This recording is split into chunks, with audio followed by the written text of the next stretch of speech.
Welcome to an episode of Mental Hacks discussing perspectives of life from the barber chair. I invite you in as we are discussing hidden in plain sight. Hope you enjoy. I mean, if you look at, just observe what you're looking at, I mean, the truth is all around you. And that's in every aspect of anything spiritual, like how you look at your worldviews, everything is literally right in front of you. Yeah. So what do you mean? Go ahead. What do you mean by it's also a lie? Because two things could be truthful at once. So exactly. Right. Yeah, I'm glad you also understand that too. Because multiple things are typically true at once. Right. But what I'm saying is the sentence you said, and your mind doesn't even catch it that it's a lie. Even though you understand it completely, right? But you ain't understood the sentence. The sentence is a lie. Okay. Because the truth doesn't go in the same category as hiding. You see what I'm saying?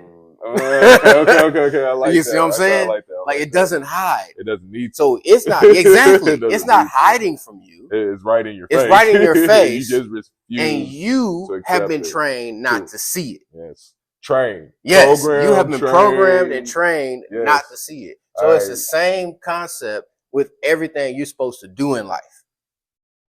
That's true. It's sitting right in front of you. It's true. You already kind of know what it is. You know what you're supposed to do. You already know what you're supposed to do. But that's where the walking by faith comes in sight. Because the thing is that anything hard that you put work toward doesn't give you fruits until later. You're a farmer, that's hard work. But you don't get your damn harvest until a whole couple months later. And I think that's the part, I'm glad you're saying this, because I think that's the part that scares a lot of people, including myself, because we're all human. Yeah, it's the part of unknowing. Like, so say for instance, you walk by faith, right? And you think that, what if you're wrong? You feel what I'm saying? That is also the part about walking with faith. You feel me? But a lot of people, they get in their own head when it comes to that. And I've done it, I do it all the time. So it's just like, what about if I do say, okay, this might be what I want to do, truthfully, blah, blah, this, blah, blah, that, but I got 4 kids. Like, you know what I'm saying? So that's the part that I don't think so many people don't want to do the things they want to do. It's just harder to do the things when they want to do when you incorporate life into it. Well, yeah, but that's the thing is that you also, it's part of also realizing that bad times and good times are always temporary. They're going to come around regardless. Right. So the best that you can go ahead and take the hard road, then it gets easy on the end. Even though bad times and good times are still coming, but that's still the same concept you can work with and understand that, look, people going to get, just like when you decide to be yourself, people going to get mad anyway. True. So it's like, say you got 4 baby mamas and they want their money and they don't understand. They're going to call you every name in the book because you didn't decided that, hey, even you tell them straight up. But you're doing this not for them mostly. You're doing this for yourself and the eventual outcome. Because like I got a theory that consistency, eventually, and integrity are all principles of life and they're undefeated. Is integrity integrity is undefeated because if you look at how life is set up and people on top of the world, do they really have integrity? And do they have integrity? And does it give off that they're defeated? Like, because they are the ones controlling the world. So it's like I feel like. But see, that's the thing. Is we automatically on the bottom look all the way up to the top and we forget that there's a bunch of wealthy people that have made it and have a great life underneath them and through the middle to the top. Just because the people that have a wealthy and great life aren't running the world, that doesn't mean that the principles aren't principles. Yeah, they still because and like you said earlier, you said you don't, I want to call yourself a conspiracy theorist. The reason you don't want to call yourself a conspiracy theorist is because that term is weaponized. That's true too. Because as soon as somebody hears conspiracy theorists, their ears get turned off. Their ears get turned off. They think, all right, this motherfucker don't know. You believe anything. It's what they think. And that's not. That'd be the crazy part. Yeah, they think you don't believe anything. No, you don't believe anything. You take the facts of what you looking at, be like, do a little research, do a little bit more research, and look into it, and then you start. You can't help to see stuff connect. You're like, no, I'm seeing stuff connect. And you get reluctant to say that just because you don't want people to look at you a certain way. And that's a certain thing that we don't grow out of because we still want to be seen a certain way when the only thing, it's just like, it's the same concept of when evil sets you up with sin. Satan loves to put you in a predicament to where you feel like nobody can find out what you're about to do. Mm-hmm. But he loves to put you in a predicament, make you feel like nobody is going to see you do this. So which means you can keep it to yourself.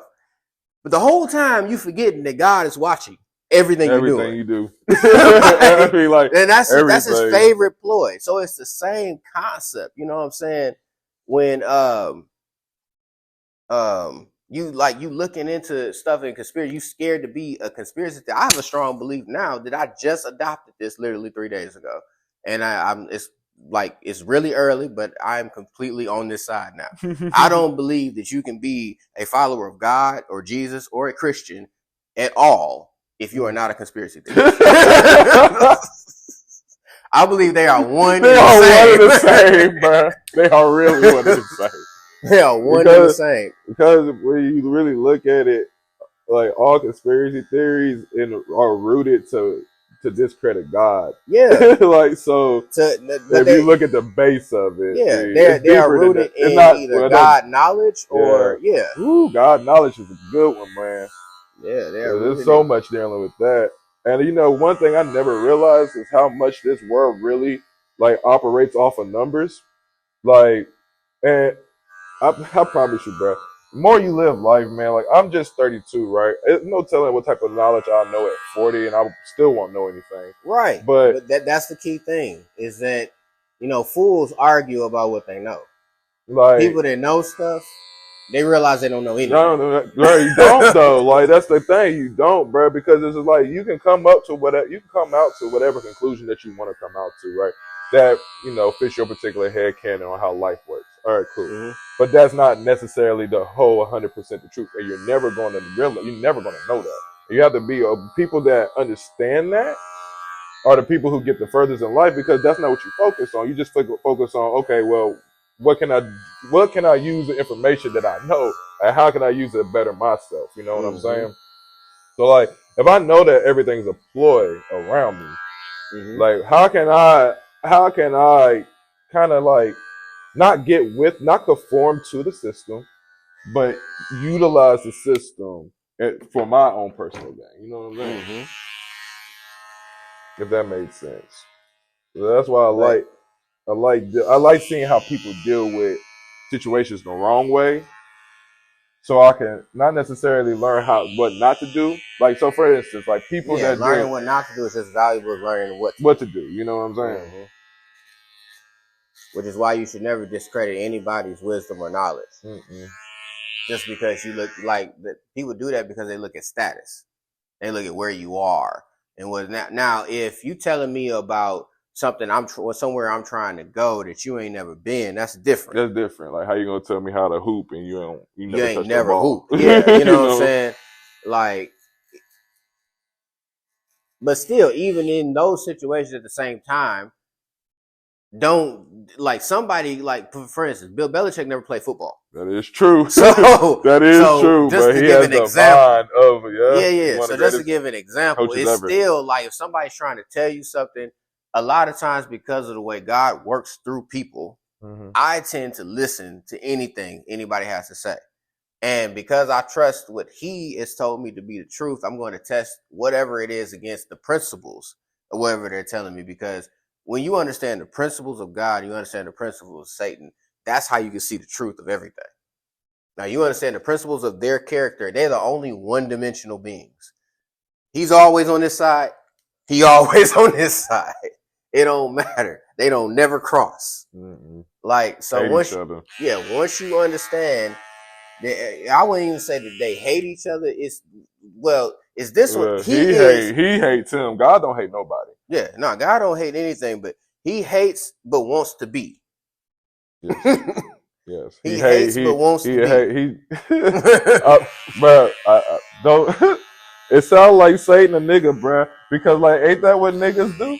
Don't niggas hate on what they don't have because they want to be that? Like, so my thing about it is what you just said. My thing about it is, and this apply to all people, but I see it happening with us more often, typically. Like, we hate that nigga in the hood that got that new Jag. You feel what I'm saying? You want to go rob him. You want to go take what he got instead of going to go work for it. But you want what he got. You know what I'm saying? But you hate him. Yeah, you feel me? But see, that's a direct. See, the thing is that we're supposed to reflect God. And then, like I said, understanding both of them, you'll see everything real clearly. Mm-hmm. So that's us reflecting the wrong father. Because he has kids too. And that's the scary part. Yeah, we reflecting him. And he's taught us to reflect him. Like actual children of Satan is on the planet. It's crazy. Now get this. We are the actual first people made by God. And then we birthed the rest of the world. What you mean? Meaning like Adam and Eve were black. Oh, yeah, for sure. So, yes, we birthed the rest of the world. So all the world feeds from our creation because we're the closest genetic code to the creator. And you know, they know that though. Right. And so guess I don't know if you, my bad. I should go ahead, finish. Yeah. Okay. So guess what pattern you just said? I'm going to let you know that pattern is all the way of Satan right now. What's that? Because what relationship does the world have with us? Hatred. It ain't just hatred. It ain't envy. It's a hate-love relationship. It is a hate-love relationship because they hate on us but want to be us. That is true. That is true. So now that you see, like, it's directly linked. That is true. And that's why we always at the bottom. We have to be at the bottom. Nothing of their plans would ever have worked if we weren't at the bottom. All over the world. It's true. And then once you get a kind of a like-minded person, it's kind of hard to disagree like that we're the chosen people of God for real. Because like when you look at all the evidence and see how they oppress our people for like the entirety of history, it's like damn, it's hard to argue against it. Especially when you start broadening your views on how the world works and really get to understanding how numbers work. Mm-hmm. Ooh, child. You don't like. I don't know if you know how numbers work, but like everything around us, literally, it's like I don't know. It's almost like we in a simulation. I know that's not the case, right? That's not the case. But it's almost like we are in a simulation. Because I mean, if you even break down your genetic code, you are nothing but ones and zeros, and literally the whole world really works around numbers. And whoever is controlling the world knows that information too. And they do things based around numbers as well. Now, I feel like the reason why they do things based around numbers is because they want to be like God, because that's what God designed, how God designed the universe around numbers. So it's just kind of crazy, man. I can get real deep into that. Oh yeah, I love it. Yeah, I know God. I understand that, and that's the whole makeup of just like. It says Romans 1:20, things in the invisible world are seen evident in creation.